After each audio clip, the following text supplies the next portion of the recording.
Alrighty, so let's go into my single player world for episode number 2. Even though I technically have a second episode already, it didn't end up working right because I don't have proper video editing software. But I will upload it as like a lost video. But I felt like doing another one soon so you guys can see what's going on in my world. I've changed a few things, so I'll just give you another quick tour of it for my second episode. Okay, so as you can see, I installed a texture pack that makes things look really cool. My wood looks better, cobble looks better, okay? So I changed my living quarters here a little bit. I moved the enchanting table. I'm going to put it somewhere. I'm going to make an actual enchanting room and stuff. I designed my bed up a little better here with a canopy and shit. Made it just look a little cooler. I created a storage room with chests. I set them all up. I have lots of room to store stuff. Like I have only used, like where I have the signs, that's all that I've actually used. Like I put little arrows to show, so redstone, coal, iron stuff. There's my iron stuff. Okay, so that's that. And in one of my lost videos, the one that didn't work out right, that I'm going to upload a little later, once I get a proper video editing thing where I can actually stitch videos together instead of doing them all in one, I created a melon farm. It works really well, just like what it shows in my multiplayer video. Why did that go? Anyways, and I originally had the switch over here, so you collect them up here, but I went through and I edited it so that I can go down here, down my ladder here, and I go up over here, hit my switch, boom, and watch what happens. I'm gonna get my melons down here. Takes a little while because there's a little bit of water they gotta go through, but I got it set up right. It'll go. I usually get about half a stack of melons. However, as a result of this melon farm, melons are my chief source of food, and so I don't have to get any beef or anything like that.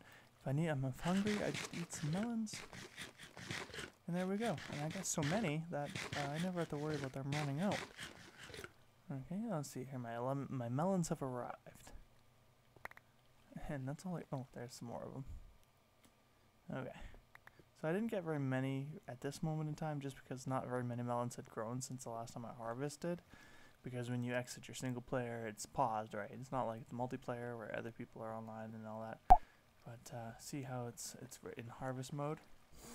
I'm gonna go down and I gotta hit the switch so that it goes back into grow mode. So it's gonna be in grow mode now. And so there you have it. So the melons are gonna grow on there, and then when I hit the switch, the dirt drops down and the glass up there pushes down, breaks the melons, and they hit down the water to this chute. Here, I'll show you real quick. See, there's a little hole there. See, there's a hole there. They drop down there and then drop into this water thing. That's that. And took me a little while, but I managed to wire it up so that I can control it from down there. And here's my wheat farm. I don't have any wheat planted right at the moment because I just harvested, and when you harvest it, you have to replant it manually, so it's not so cool. But yeah, so you generally get about, oh here, I got 24 wheat the last time I harvested, so 24 wheat at once is not bad. I want to expand it to have a second level so that I can get at least 48 wheat at one time, because with that wheat, I want to go lure some sheep, and I want to create an animal farm, creating wool. I want to get some cows to create some beef, just because I can. Yeah. So I wanted to show you one last thing before I end the video that I started making, that I haven't finished yet. But I found a use for all the gunpowder that I got from those creepers. I made a bunch of TNT so I could clear out a hole.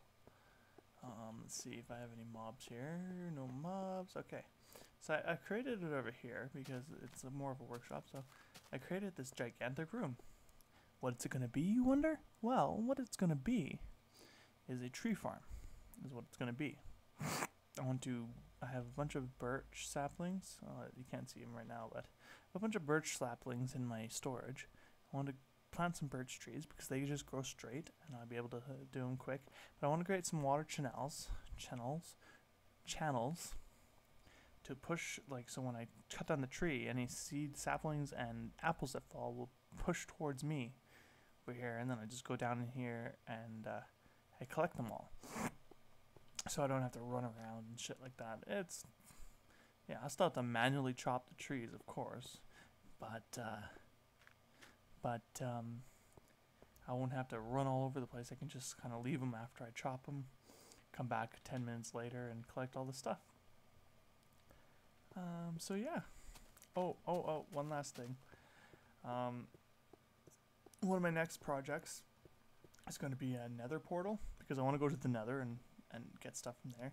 So I created a staircase over here, just because over there is my sand that I get for my glass, and so I wanted an easier way to get up this edge here. But then I figured, hey, why not put the Nether Portal right there? So I got it ready to go. Eventually, once I go back down into my caves and get some lava, I can just put lava in there, pour some water, and I'll probably end up pouring the portal. So yeah, that's the way it's gonna go.